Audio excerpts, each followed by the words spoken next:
नमस्कार दर्शकवृन्द, हाम्रो नियमित आर्थिक कार्यक्रम बीज टकमा स्वागत छ। म नवराज चालिसे।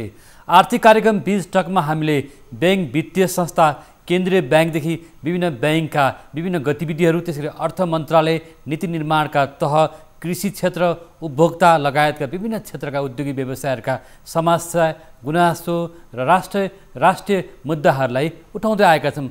आर्थिक विषयवस्तुहरूको कार्यक्रम बीज टकमा आज हामीले बैंक, वित्तीय संस्थाहरू कोभिडको महामारीपछि बैंक, वित्तीय संस्थाले कर्जा कसरी प्रवाह गरिरहेका छन् र निजी क्षेत्र र बैंकहरू बीच विभिन्न बखतमा गुनासा र आरोप प्रत्यारोप चलि नै रहन्छ।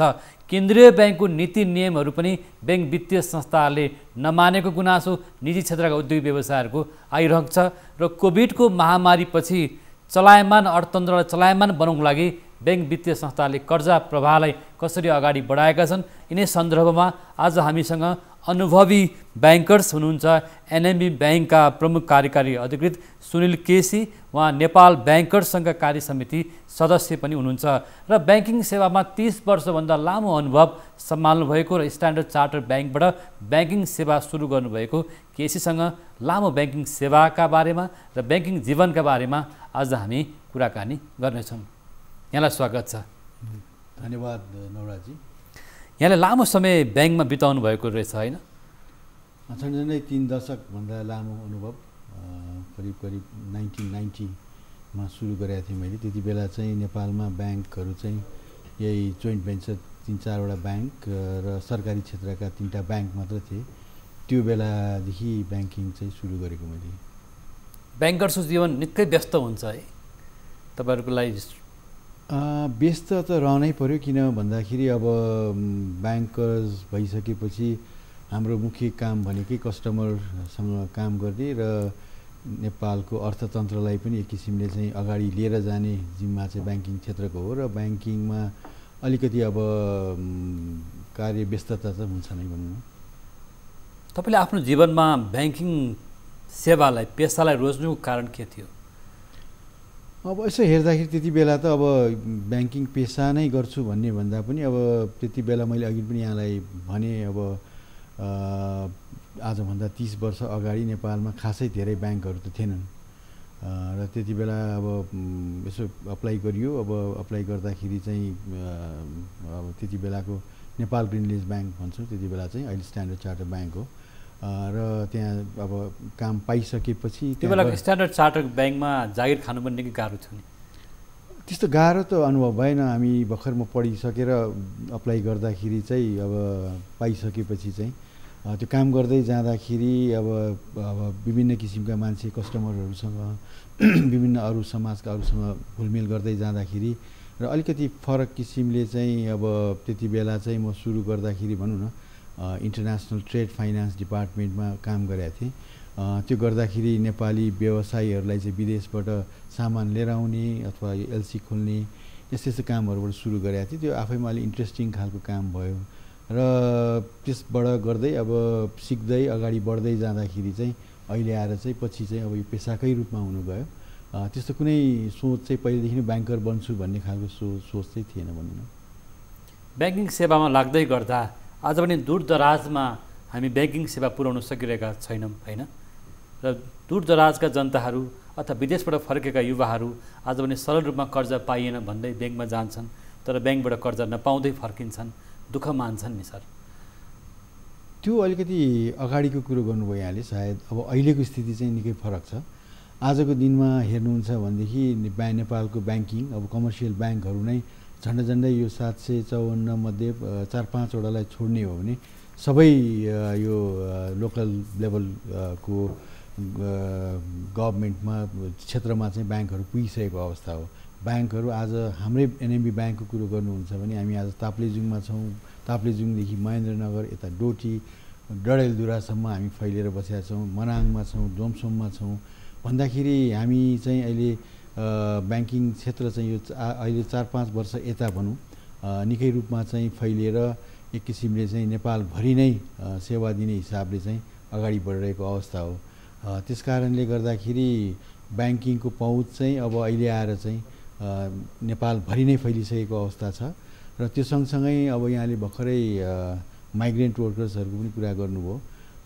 माइग्रेन्ट वर्कर्सहरूलाई पनि अहिले एक किसिमले नेपालको सरकार राष्ट्र ब्याङ्कबाटै पनि एउटा सहुलियतपूर्ण कर्जा प्रदान गर्ने व्यवस्था चाहिँ त्यहाँ गरिएको छ र त्यो सँगसँगै उहाँहरूलाई यदि कुनै सिप लिएर आइसकेपछि यदि उहाँहरूले कुनै व्यापार व्यवसाय गर्न चाहनुहुन्छ भनेदेखि चाहिँ हामी उहाँहरूलाई अगाडि बढ्न सहयोग गरिरहेको अवस्था नै हो अहिलेको अवस्था चाहिँ। जस्तो कोभिडको महामारी अथवा लकडाउनबाट थला परेको अर्थतन्त्रलाई चलायमान बनाउनको लागि फेरि पनि कोभिडको दोस्रो लहर आइरहेको छ, अझ पनि जटिल समय छ होइन। अर्थतन्त्रलाई चलायमान बनाउनु पर्ने यहाँहरूको हातमा ठुलो जिम्मेवारी त छ नि, छैन? यस्तो अवस्थामा कसरी तपाईँहरूले अबको दिनमा चाहिँ अर्थतन्त्रलाई पनि चलायमान बनाउने र ब्याङ्किङ सेवालाई पनि प्रभावकारी बनाउने भन्ने तपाईँहरू ब्याङ्कर्सहरूले कसरी एउटा योजना बनाउनु भएको छ? अहिले यसरी यहाँले हेर्नुहुन्छ भनेदेखि गत वर्ष भनौँ झन् 1 वर्ष नै भयो कोभिड सुरु भएको नेपालमा र त्यति बेला जति पनि हामीले त्यति बेलाको व्यवसायीहरूलाई ब्याङ्किङ क्षेत्रले नै भनौँ एक किसिमले इन्ट्रेस्टमा सहुलियत दिएर र सर्टेन इन्ट्रेस्टलाई एक लेभलमा घटाइदिएर र एक किसिमले चाहिँ एकदम असहज परिस्थितिमा उहाँहरूको जुन क्यास फ्लोको प्रब्लम भइरहेको थियो, जुन किसिमको व्यवसाय अलिक अप्ठ्यारो परिरहेको टाइममा चाहिँ ब्याङ्कहरूले निकै ठुलो रूपमा नै सहयोग गरेर नै आज यो फेरि व्यवसायहरू कोभिड सकिसके पहिलो लहर सकिसक्दाखेरि एकदम झन् ठिक अवस्थामा आउनुमा चाहिँ ब्याङ्किङको ठुलो रोल छ हेर्नुहोस्। र त्यति बेला खालि ब्याजको मात्र कुरा नगरिकन पनि जतिजनाले चाहिँ ब्याजलाई व्यवसाय नचलिरहेको अवस्थामा अलि हाइली इम्प्याक्टेड जुन क्षेत्रहरू थिए जस्तो होटेल, ट्रान्सपोर्टेसन, टुरिज्मका अन्य क्षेत्रहरू, त्योसँग लगायत अन्य क्षेत्रहरू र त्यसमा मिडियम रूपमा पर्ने क्षेत्रहरू व्यवसायहरूलाई पनि हामीले चाहिँ पूर्ण रूपमा चाहिँ उहाँहरूलाई कर्जा तिर्न नसक्ने अवस्थामा कर्जालाई एउटा लेभलमा एक पछाडि सारिदिएर विभिन्न किसिमले चाहिँ हामीले सहयोग गरेका थियौँ र त्योभन्दा साना खालका अन्य उसमा पनि हाम्रै ब्याङ्कको कुरो गर्नुहुन्छ भने हामीले हरेक कस्टमरसँग चाहिँ एक किसिमले चाहिँ सम्पर्क राखेर त्यति बेला चाहिँ उहाँलाई कस्तो किसिमको चाहिँ सहुलियत चाहिने हो, कस्तो किसिमको चाहिँ सुविधा चाहिने हो भन्ने खालको चाहिँ हामीले गऱ्यौँ र त्यो बाहेक पनि कति केसहरूमा चाहिँ यस्ता एकदमै अप्ठ्यारो परेकोहरूलाई चाहिँ विभिन्न किसिमको यो ब्याजको सहुलियत सँगसँगै त्यो बाहेक पनि नयाँ किसिमको कर्जाहरू पनि प्रदान गरेर यो रिभाइभलको लागि सुरुमा चाहिँ जुन बेला प्रब्लम थियो त्यसको लागि चाहिँ हामीले चाहिँ सम्पूर्ण ब्याङ्किङ इन्डस्ट्रीले नै एक रूपमा चाहिँ सहयोग गरेको कारणले गर्दाखेरि नै सायद अहिले अर्थतन्त्र चाहिँ एक किसिमले तपाईँले कोभिड पछाडि हेर्नुहुन्छ भने एकदम चलायमान रूपमा आइसकेको थियो।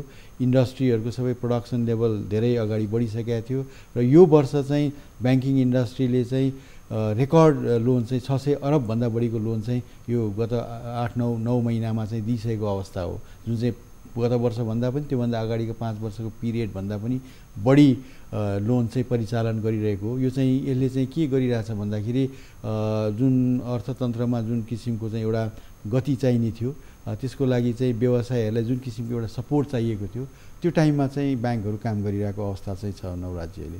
जस्तो यहाँले पनि भन्नुभयो र हामीले नेपाल राष्ट्र ब्याङ्कसँग तथ्याङ्कमा बुझ्दा पनि जस्तो कन्ज्युमर लोनमा बढी गयो, अनुत्पादक कर्जाहरू बढ्यो, हायर पर्चेस कर्जाहरू बढी बढ्यो होइन। उत्पादनशील क्षेत्रमा, औद्योगिक क्षेत्रमा, उद्योग धन्दामा चाहिँ कर्जा जान सकेन, सेयर बजारमा कर्जा बढ्यो होला अथवा गाडीमा चाहिँ खरिदमा कर्जा बढी गयो होला, घर जग्गामा गयो होला।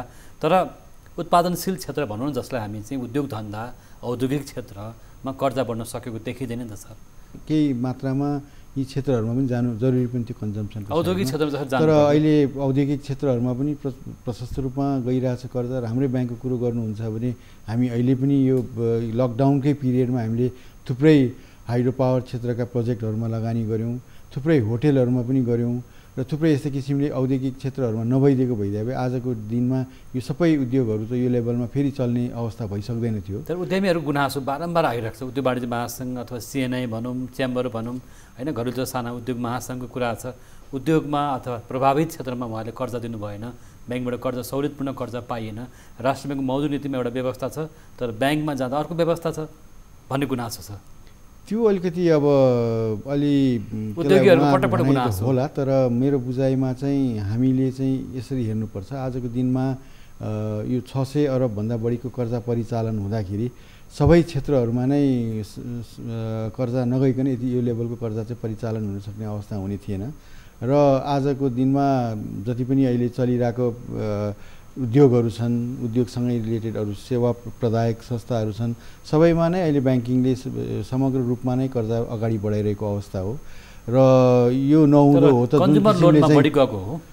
कन्ज्युमर लोनमा पनि केही मात्रामा गए होला नि, त्यसमा अब हाउसिङ लोनलाई अथवा कुनै एक्टिभिटिजहरू हुनुलाई त त्यसलाई कन्ज्युमर एक्टिभिटिज हुनु राम्रै कुरो पनि हो, जसले चाहिँ एक किसिमले डिमान्डहरू क्रिएट गर्छ र तर सुन चाँदी खरिदमा, बोन्ड खरिदमा होइन, क्रेडिट कार्डमा बढी गयो भन्ने सुनिन्छ। क्रेडिट कार्डमा त्यस्तो खालको धेरै भन्दाखेरि पनि अब हाउजिङहरूमा गयो होला नि अलिकति। त्यो चाहिँ कस्तो हो भन्दाखेरि आज जति पनि अरू क्षेत्रहरू छन् जसले चाहिँ प्रोडक्सन गरिरहेछन् र अरू क्षेत्रको उत्पादनहरूलाई, अरू औद्योगिक क्षेत्रहरूको उत्पादनलाई चाहिँ कन्जम्सनको लागि जानको लागि यस्ता कन्ज्युमर टाइपका क्षेत्रहरूमा लोन परिचालन हुनु पनि आवश्यक नै हुने गर्छ।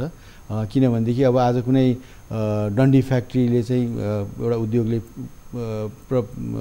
प्रोडक्सन गरिरहेछ, सिमेन्ट फ्याक्ट्रीले प्रोडक्सन गरिरहेछ भन्दाखेरि त्यो क्षेत्रको प्रोडक्सनहरूलाई चाहिँ एउटा सर्टेन लेभलमा इन्फ्रास्ट्रक्चर रिलेटेड प्रोजेक्ट्सहरू पनि होलान्।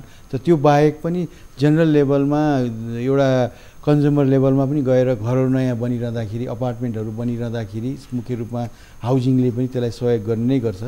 र अर्को कुरो यहाँले अब अलिकति अटो लोनको पनि कुरा गरिरहनु भयो। नेपालको कन्टेक्स्टमा जुन लेभलको अहिले ट्रान्सपोर्टेसनको उसमा छ, त्यति बेला अब अलिकति कोभिड भइसकेपछि अलि मान्छेहरू बढी चाहिँ सचेत पनि भएको अवस्था हो। यो सङ्क्रमणको कारणले प्राइभेट गाडीहरूमा बढी लोन पनि अलिकति लोनहरू जानु स्वाभाविक पनि हो र अलि अरू इलेक्ट्रोनिक टाइपको जसले चाहिँ अहिले एडुकेसन चाहिँ अहिले पुरै अनलाइन भइरहेको अवस्था छ।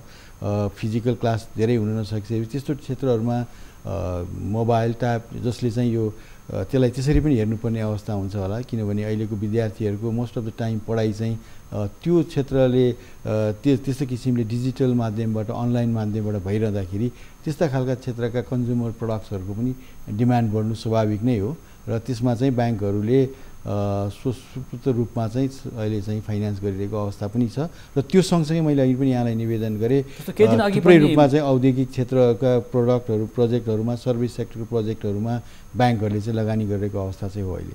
राष्ट्र ब्याङ्कको गभर्नर महाप्रसाद अधिकारीले पनि चासो व्यक्त गर्नुभएको छ र यहाँहरूलाई बोलाएर पनि कुराकानी गर्नुभयो भर्चुअल माध्यमबाट कि तपाईँहरू गुणस्तरीय कर्जा प्रवाह गर्नुहोस्, सस्तो कर्जा होइन, अलि गुणस्तरीय क्वालिटीको कर्जा प्रवाह गर्नुहोस् जसले अर्थतन्त्रलाई चलायमान बनाउन सहयोग गरोस्, औद्योगिक धन्दा, रोजगारी सृजना गर्ने काम गरोस् भन्नुभएको छ नि त। त्यो ठिक हो। एज अ गार्जियनको रूपमा गभर्नर साहबले बेला बेलामा यसरी ब्याङ्कहरूलाई निर्देशन दिनु र ब्याङ्कहरूको एसेटको क्वालिटी, जुन लोन दिएको गुणस्तरीय प्रवाह हुनुपर्ने भन्ने कुरामा हामी सबै ब्याङ्कको हितमा पनि छ, त्यो ब्याङ्कसँगै डिपोजिटरको हितमा पनि छ र यो कुराले चाहिँ हामी यसलाई पोजिटिभ नै लिन्छौँ। त्यसकारण नै पनि अहिले विभिन्न किसिमका साना कर्जाहरू एसएमई, माइक्रो एसएमई लेभलमा पनि गइरहेको अवस्था हो र जुन सहुलियतपूर्ण कर्जा पनि एक किसिमले राम्रैसँग गइरहेको अवस्था छ। यदि मेरो ब्याङ्कको एनएमबी ब्याङ्कको कुरो गर्नुहुन्छ भने आज हामीले 9 महिनामा करिब 3100वटा चाहिँ यो सहुलियतपूर्ण कर्जाहरू हामीले दिइसकेको अवस्था हो। भनेको मतलब त्यति लेभलमा, त्यो सानो लेभलको 10-15 लाखसम्मको कर्जा त्यसरी प्रभाव हुनु भनेको चाहिँ त्यसले चाहिँ कुनै न कुनै रूपमा चाहिँ इकोनोमीलाई एउटा किसिमले सपोर्ट गर्छ र त्यसले भोलिको दिनमा यी सबै एक किसिमले नयाँ अन्टरप्रेन्योरसिपको डेभलप गरेर एक किसिमले चाहिँ यो आर्थिक गतिविधिलाई बढी चलायमान बनाउँदै लिएर जान्छ भन्ने कुरामा चाहिँ हाम्रो विश्वास छ र क्वालिटी हुनुपर्छ भन्ने कुरामा हामी कसैको पनि त्यसमा दुई मत रहनै सक्दैन र त्यो गर्नुपर्ने काम नै त्यही हो, त्यही नै गरिरहेछौँ हामीले। जस्तो यहाँ नेपाल ब्याङ्कर्स सङ्घको पनि कार्य समिति सदस्य हुनुहुन्छ होइन र ब्याङ्किङ क्षेत्रमा लामो समय बिताइसक्नु भएको छ कि कोभिडको महामारीमा परेका उद्योग धन्दाहरू, साना मझौला घरेलु लघु खालका उद्योग धन्दाहरूमा कर्जै गएन, सहुलियतपूर्ण कर्जै पाउन सकिएन भन्ने कुरा गुनासो चाहिँ के हो त?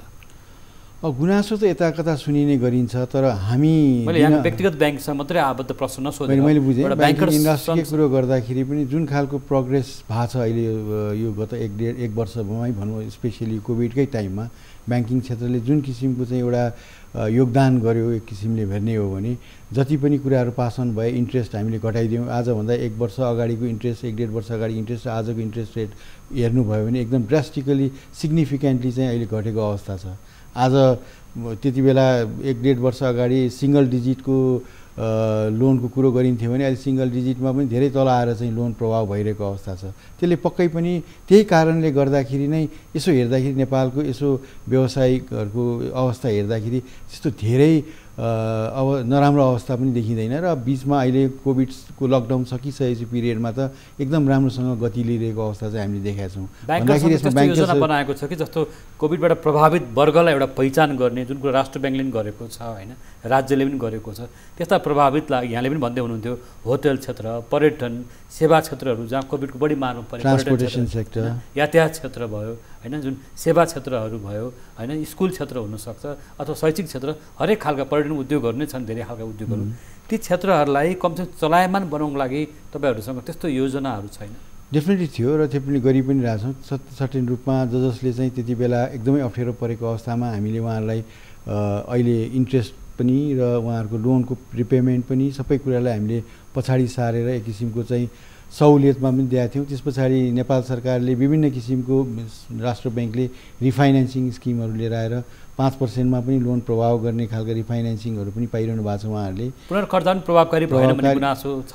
अब अहिले 120 अरबभन्दा बढी पुनर्कर्जा गइसकेपछि अब यो सम्भवतः अहिलेसम्मको पुनर्कर्जाको हिसाबले सबैभन्दा बढी पुनर्कर्जा नै अहिले दिएको अवस्था हो र त्यति बेला चाहिँ अर्को यो राष्ट्र ब्याङ्कले चाहिँ एक निकै पोजिटिभली लिएर आएर हामीले त्यसलाई चाहिँ सकेसम्म जसकोमा आवश्यकता छ उहाँहरू सबैलाई हामीले दिइसकेको अवस्था छ अहिले।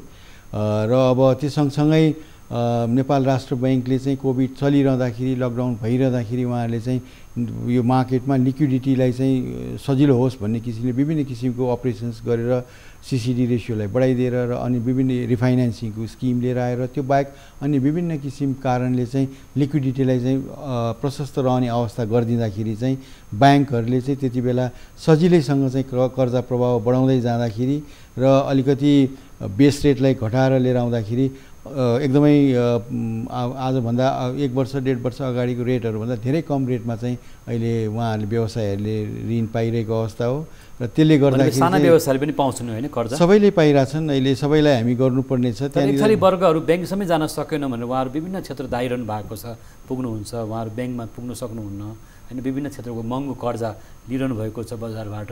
तपाईँहरूले ब्याङ्किङ सेवा त्यस्तो वर्गलाई चाहिँ दिन सक्नु भएन नि? होइन, मैले अघि नै पनि भने एकदम यो स्थानीय तहसम्म चाहिँ ब्याङ्किङको पहुँच, कमर्सियल ब्याङ्ककै पहुँच पुगिसकेको अवस्था हो अहिले र त्यहाँ पुग्दाखेरि हामी खोजिरहेछौँ। अब त्यहाँ गएर हामीले कुनै एउटा एकदम दुर्गम क्षेत्रमा को स्थानीय तहमा गएर ब्याङ्क ब्रान्च खोलिसकेपछि हामी त त्यही नै सकेसम्म त्यहाँ भएको रिसोर्सेसलाई लिएर त्यही नै हामी चाहिँ कर्जा परिचालन गरेर अगाडि बढ्न खोज्छौँ भन्दाखेरि अब ब्याङ्कहरू त्यो लेभलमा अगाडि आएर पुगिसकेपछि चाहिँ अब कर्जाको र जुनसुकै अरू ब्याङ्किङका अरू प्रडक्टहरूको लागि पनि सहज अवस्था चाहिँ बढ्दै जानुपर्ने कुरो चाहिँ हो। कोभिडको मारमा परेको अर्को वर्ग भनेको यो कृषक होइन, यो कृषि उद्यमहरू होइन, दुग्ध व्यवसाय होला, कृषि पालन होला अथवा होइन पशुपक्षी हरेक खालको व्यवसायमा लागेको कृषि कर्जा पनि प्रभावकारी भएन र किसानहरूले सजिलो तरिकाबाट कर्जा पाउन सक्दैनन् भन्ने गुनासो पटक पटक सुन्ने गरिन्छ। अहिले हामी कहाँ पनि किसानहरूले आन्दोलन गर्नु पर्यो होइन, कृषि कर्जामा सहुलियत भएन, ब्याज तिर्नै सकेन भन्ने गुनासो आएको छ। तपाईँ ब्याङ्कर सङ्घकै एकजना प्रतिनिधिको नाताले के भन्नुहुन्छ? अब कृषिको लागि भन्नुहुन्छ भनेदेखि अहिले एक किसिमले सहुलियतपूर्ण कर्जा पनि होइन, अहिले त दूरदराज सबैलाई साना साना किसिमका सबैलाई समेट्ने गरी चाहिँ यो सहुलियतपूर्ण कर्जा पनि हामी प्रशस्त रूपमा दिइरहेछौँ। मैले अघि एउटा नम्बर हाम्रो पनि भने र त्यो सँगसँगै कृषिमा अरू त्योभन्दा 5 करोडसम्मको लागि पनि विभिन्न एउटा सहुलियतपूर्ण रेटमा दिने व्यवस्था चाहिँ नेपाल राष्ट्र ब्याङ्कले मिलाएको छ र त्यो सबै कारणहरूले गर्दाखेरि चाहिँ अहिलेको अवस्थामा जो चाहिँ जेन्युइनली चाहिँ काम गर्छु भनेर आइरहनु भएको छ, म यही तपाईँको यो फोरमबाट पनि भन्न चाहेँ। हामी सबै ब्याङ्किङ इन्डस्ट्री चाहिँ अहिले उहाँहरूलाई कर्जा दिन अगाडि बढिरहेछौँ र अहिलेको आवश्यकता भनेको करिब त्यहाँनिर नेपाल राष्ट्र ब्याङ्कको हिसाबले पनि हामीले 11% चाहिँ त्यहाँनिर कर्जा चाहिँ कृषिमा लगानी गर्नुपर्ने अवस्था छ। अहिले झन्झनै हामी 10% पुगिसकेका छौँ सबै ब्याङ्कहरूको जोड्दाखेरि भन्दाखेरि कर्जा चाहिँ फ्लो भइरहेछ। कर्जाको इफ तपाईँले कम्पेयर गर्नुभयो फिगरको रूपमा गर्ने हो भने त्यो चाहिँ अगाडि बढिरहेकै अवस्था हो र हामी अझै त्यसलाई पनि अझै अगाडि बढाउनुपर्छ भन्ने किसिमले चाहिँ हामी अगाडि बढिरहेकै छौँ। यसमा अहिले विदेशबाट पनि ठुलो सङ्ख्यामा युवाहरू फर्केका छन् र फर्केका युवाहरूले रेमिटेन्स सँगसँगै अहिले उद्योग धन्दा होइन, आफैले केही गरौँ, आत्मनिर्भर हौँ अथवा औद्योगिक क्षेत्रमा लागौँ, उद्यमशील बनौँ भन्ने चाहना छ। तर उहाँहरूको भनाइ के छ भने हामीले चाहिँ ब्याङ्कबाट कर्जै पाउँदैनौँ, ब्याङ्किङ सेवा पाउँदैनौँ, हामीसँग धितो राख्ने जग्गा छैन, कोलाटरल छैन, ब्याङ्कले पत्याउँदैन, अनि हामी विभिन्न खालको सङ्घ संस्थाहरू खोज्दै हिँड्छौँ भन्ने गुनासो छ। त्यो गुनासो पनि अहिले आएर चाहिँ अब रिसेन्ट टाइममा हेर्नुहुन्छ भने वाणिज्य ब्याङ्कको सेवाहरू तल्लो तहसम्म जानुपर्ने हो कि तल्लो तहसम्म पुगि नै सकेको अवस्था हो अहिले। र त्यसमाथि पनि अब हामी यस्ता किसिमको लोनहरू दिनलाई ब्याङ्कहरूले एकदम अगाडि रूपमा आइरहेको छ। र त्यसमा चाहिँ एउटा कुरा बुझ्नुपर्ने कुरा छ, एउटा कुरा चाहिँ अब म एनएमबी ब्याङ्कको कुरो गर्नुहुन्छ भने हामीले 1-1.5 वर्ष अगाडि नै, यो कोभिडभन्दा अगाडि नै हामीले एउटा कुरा के भनेका थियौँ भन्दाखेरि हामी चाहिँ एउटा यो रिटर्नी माइग्रेन्ट एसोसिएसनसँग चाहिँ हामीले एउटा किसिमको सम्झौता गरेका थियौँ र उहाँहरूले बाहिरबाट फर्केर आएका रिटर्नी माइग्रेन्टहरूको लागि चाहिँ हामीले चाहिँ सहुलियतपूर्ण कर्जा दिनाउने भन्ने बारेमा चाहिँ उहाँहरूसँग हाम्रो छ र त्यसमा हामी काम गरिरहेछौँ। एउटा उल्लेख्य रूपमा सङ्ख्या चाहिँ बढिरहेछ अहिले। तर त्योभन्दा पनि मुख्य कुरा चाहिँ के हो भन्दाखेरि कुनै पनि एउटा बिजनेस गर्नको लागि अथवा कुनै सक्सेसफुल हुनको लागि पहिले त एउटा सिप चाहियो, उहाँहरूसँग काम गर्न आउँदाखेरि एउटा सिपको आवश्यकता पर्यो, बिजनेस गर्ने तरिका जान्नु पर्यो, अर्को चाहिँ एउटा क्यापिटल जुन चाहिँ ब्याङ्कले प्रोभाइड गर्छ, र अर्को मार्केट चाहियो। यो तिनवटा कुराहरूको बजारको पहुँच चाहियो। तिनवटा कुराहरूको कम्बिनेसन भइसकेपछि चाहिँ लोन दिँदाखेरि पनि कुनै काम, कुनै नयाँ व्यवसाय सुरु गर्दाखेरि सक्सेसफुल हुने हुन्छ। त्यसकारण चाहिँ हामीले लोनको लागि मात्र भन्दाखेरि पनि अरू यतापट्टि साइडमा क्यापासिटी बिल्ड गर्ने कामहरूमा पनि हामी काम गरिरहेछौँ। अन्य संस्थाहरूसँग मिलेर ब्याङ्कै साइडबाट पनि हामीले सर्टेन लेभलमा गरिरहेछौँ। र अब उहाँहरूलाई अलिकति बजारसम्म पुर्याउने पनि व्यवस्था गर्ने भइसकेपछि चाहिँ सक्सेसफुल रूपमा जाने हुन्छ। उहाँहरू त्यस पछाडि चाहिँ बिजनेस लोन लिनको लागि रेडी हुनुहुन्छ। र त्यो काममा चाहिँ अहिले ब्याङ्किङ क्षेत्र त लागिरहेकै छ, किनभने हाम्रो लागि आवश्यकता पनि हो त्यहाँ जाने।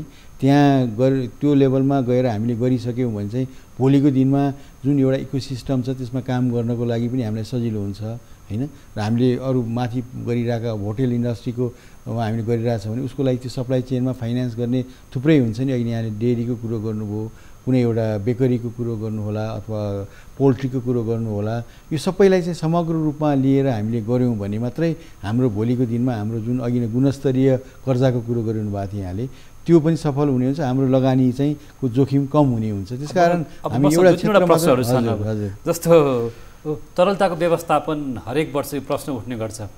ब्याङ्कहरूको ढुकुटीमा अब लगानीको रकम धेरै छ, खर्चै भएन भन्ने गरिन्छ। कहिलेकाहीँ सकिन लाग्यो अरे, पाइँदैन अरे, अब त सोर्स लाउनु पर्छ अरे भन्ने कुरा छ। किन त्यस्तो हुन्छ?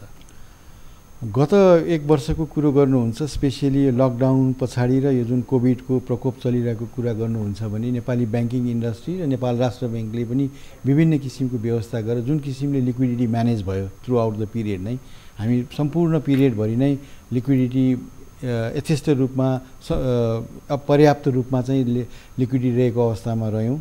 र त्यो कारणले गर्दाखेरि नै कोभिड जस्तो अरू थुप्रै ठाउँहरूतिर जुन खालको चाहिँ इम्प्याक्ट देखियो त्योभन्दा इकोनोमीमा बिजनेसमा अलिक कम इम्प्याक्ट भएको अवस्था चाहिँ हामीले देख्यौँ।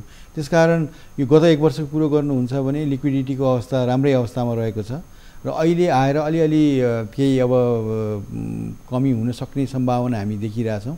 तर पनि अब गभर्मेन्टको अब 3-4 महिनामा हुने एक्सपेन्डिचरहरू राम्रोसँग ब्याज दर बढ्न सक्छ के छ? अब अहिले तुरुन्तै ब्याज दर बढिहाल्ने स्थिति चाहिँ छैन जुन लेभलमा अहिले जुन अवस्था छ, र ब्याज दर बढिहाल्ने अवस्था चाहिँ छैन। किनभने अब पनि तर यहाँले गभर्नरले भन्नुभएको जस्तो गुणस्तरीय कर्जा चाहिँ गर्न थाल्नुहुन्छ। अब गुणस्तरीय कर्जा पहिलेदेखि नै गरिरहेछौँ। यदि हाम्रो ओभरअल इन्डस्ट्रीकै नै अहिलेको एनपिएलाई जुन खराब कर्जाको प्रतिशतलाई हेर्नुभयो भने सायद त्यो चाहिँ अहिले साउथ एसियाको उसमा नै नेपालको ब्याङ्किङको तर हामी एउटा गुनासो छ कि ब्याङ्किङ क्षेत्रले छिटो नाफा आउने ठाउँमा कर्जा छिटो प्रवाह गर्छन्, उद्योग धन्दामा कम गर्छन् भन्ने कुरा चाहिँ के हो?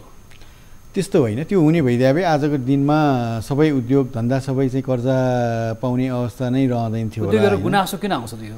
गुनासो त कस्तो भन्दाखेरि अब व्यापार गर्दाखेरि अलिकति अझै त्यो भइरहेको अवस्था भन्दा पनि कम। आजभन्दा 1 वर्ष अगाडि मैले यहाँलाई निवेदन गरेँ 11-10-12% रेट हुने अवस्था थियो भने अहिले आएर सबै उहाँहरूले सिङ्गल डिजिट भनिरहनु भएको थियो एउटा टाइममा। सिङ्गल डिजिटको पनि अब लोवर उसमा चाहिँ अहिले आइरहँदाखेरि त उहाँहरू सायद खुसी नै हुनुहुन्छ होला। तर हाम्रो काम भनेको एउटा चाहिँ लेन्डिङ मात्र गर्ने नभइकन डिपोजिटरको उसलाई पनि हामीले चाहिँ किनभने हामी सबै चल्छौँ त डिपोजिटरको पैसाले चल्छौँ। आजको दिनमा 3500-3600 अरब रुपियाँको डिपोजिट चाहिँ ब्याङ्किङ इन्डस्ट्रीले झन् GDP भन्दा बढीको रूपमा चाहिँ हामीले चाहिँ परिचालन गरिरहेछौँ भन्दाखेरि त्यो डिपोजिटरको इन्ट्रेस्टलाई पनि हामीले ख्याल गर्नुपर्ने हुन्छ। त्यो डिपोजिटरले पर्याप्त चाहिने रूपमा चाहिँ उहाँले राखेको डिपोजिट चाहिँ उहाँले रिटर्न पाइरहनु भएको छ कि छैन भन्ने कुरा पनि हुन्छ। एउटा कुरा जस्तो NM bank of the year पनि पटक पटक भइसकेको छ। यहाँ ब्याङ्कर्स सङ्घमा नि लामो समयदेखि रहनु भएको छ कि ब्याङ्किङ सुशासनको बारेमा पनि कुरा उठ्ने गर्छ। सञ्चालक अथवा ब्याङ्कका प्रमुख कार्यकारी अधिकृतहरू बिचको एउटा हुन न यसलाई के भन्ने अब द्वन्द्व अथवा भन्न द्वन्द्वबाजी हो, स्वार्थबाजी हो भन्ने गरिन्छ। सञ्चालकहरूको आफ्नो स्वार्थ हुन्छ भनिन्छ। यो कुरा बाफियामा पनि पटक पटक उठिरहेकै छ। राष्ट्र ब्याङ्कमा पनि कुरा उठ्छ। तपाईँहरू उजुरी पनि लिएर जानुहुन्छ केन्द्रीय ब्याङ्कमा, यस्तो किन हुन्छ? कुनै पनि संस्था राम्रोसँग चल्नको लागि ब्याङ्किङ मात्र होइन, कुनै पनि संस्था र स्पेसली ब्याङ्किङ चाहिँ अझै बढी यो कर्पोरेट गभर्नेन्सको स्ट्यान्डर्ड चाहिँ राम्रो हुनुपर्ने आवश्यकता जहिले पनि रहि नै रहन्छ। र केही एकाध सानोतिनो घटनाहरू बाहेक जुन किसिमले चाहिँ यो ब्याङ्किङ इन्डस्ट्री अगाडि बढिरहेछ एकदम विषम परिस्थिति र त्यो सुशासन यदि राम्रो नभइदिएको भइदिए भए ब्याङ्किङ चाहिँ त्यति लङमा टाइमसम्म चाहिँ अगाडि बढ्न सक्दैन थियो, यो यस्तो खालको पर्फर्मेन्स गर्न सक्दैन थियो। त्यसकारण चाहिँ मेरो विचारमा ओभरअल हेर्दाखेरि एउटा दुईवटा केसहरूलाई छोड्ने हो भने, यता कता सुन्ने केसहरूलाई छोड्ने हो भने ब्याङ्किङ इन्डस्ट्रीमा अहिले सुशासनको अवस्था निकै राम्रो नै छ। र त्यो राम्रो भएकै कारणले चाहिँ ब्याङ्किङ इन्डस्ट्री अहिलेको लेभलमा एकदम ट्रान्सपरेन्ट रूपमा एउटा पर्फर्मिङ उसको रूपमा चाहिँ नेपालको ओभरअल इकोनोमिक ग्रोथको लागि चाहिँ कन्ट्रिब्युसन गरिरहेको छ लङ टाइमदेखि। नेपालको ट्याक्स उसमा चाहिँ वान अफ द राम्रो कन्ट्रिब्युट गर्ने 15% भन्दा बढी कन्ट्रिब्युट गर्ने यो संस्था हो ब्याङ्किङ इन्डस्ट्री सबै मिलेर गर्दाखेरि। र यसमा चाहिँ राष्ट्र ब्याङ्कको जुन एउटा सुशासनको नीति छ, राष्ट्र ब्याङ्कको जुन सुपरिभिजनको ऊ छ, त्यसले पनि राम्रो काम गरिरहेछ। त्यसकारण म चाहिँ यहाँले के भन्न चाहन्छु भन्दाखेरि आजको दिनमा हेर्नुहुन्छ भने सुशासनको स्थिति राम्रो हो। त्यसलाई अझै बढाएर लिएर जाने, अबको दिनमा अझै च्यालेन्जिङ टाइमहरू अगाडि छन्, त्यसमा लिएर जाने ग्रोथका कुराहरू छन्, अझ इन्डस्ट्री ठुलो बन्दै जाने सम्भावना छ। त्यति बेलाको लागि अझै काम गर्नुपर्ने अवस्था त होला, तर जति भइरहेछ सुशासनमा त्यो राम्रो नै अवस्थामा छ। र त्यो भएकै कारणले गर्दाखेरि चाहिँ ब्याङ्किङ इन्डस्ट्री चाहिँ एज होल नै पर्फर्मिङ राम्रो ब्याङ्किङ क्षेत्रमा सुशासन कामै छ भने द्वन्द्व छैन? द्वन्द्व छैन भन्नु पर्ला, के एकाध कुरालाई छोड्ने हो भने। अब कुनै एक्सेप्सन त जुनसुकै कुरा पनि भइहाल्छ नि। हस् त अन्तिममा जस्तो यहाँले अब ब्याङ्कर्स एउटा CEO भएर काम गरिरहँदाखेरि सबै ठाउँमा ब्याङ्किङ सेवा पुगोस् भन्ने लाग्दैन? डेफिनेटली लाग्छ। र ब्याङ्किङले चाहिँ ब्याङ्किङ आफ्नो इन्डस्ट्री भन्दा पनि ओभरअल एउटा सोसाइटी, एउटा इन्टायर इकोसिस्टममा नै सपोर्ट गर्न सक्यो भने त्यसको भोलिको दिनमा ब्याङ्किङलाई पनि सपोर्ट गर्छ भन्ने मान्यता चाहिँ हामी एनएमबी ब्याङ्कमा राख्छौँ। सबैको हातमा ब्याङ्क पुगोस् भन्ने लाग्छ होइन? त्यो जरुरी नै छ। हस् त, हस्, धन्यवाद। यहाँको समय र विचारको लागि धन्यवाद। हस्, धन्यवाद। आज हामीसँग हुनुहुन्थ्यो एनएमबी ब्याङ्कका प्रमुख कार्यकारी अधिकृत सुनिल केसी। उहाँ नेपाल ब्याङ्कर्स सङ्घका कार्य समिति सदस्य पनि हुनुहुन्छ। नेपालको ब्याङ्किङ क्षेत्रमा 30 वर्षभन्दा लामो अनुभव उहाँले राखिसक्नु भएको छ र ब्याङ्किङ क्षेत्रलाई सुशासनमा राख्न जरुरी छ र सबै जनताको हातमा ब्याङ्किङ सेवा पुर्याउन लागि निजी क्षेत्र र सरकारको संयुक्त प्रयास भयो भने मात्र ब्याङ्किङ सेवा अझ बलियोसँग आम नागरिकको हातमा पुग्न सक्छ भन्ने कुरा राख्दै आजका अतिथिलाई पनि धन्यवाद दिँदै आर्थिक कार्यक्रम बिज टकको समय पुरा भएको छ। हामी सबै बिदा माग्छौँ। नमस्कार।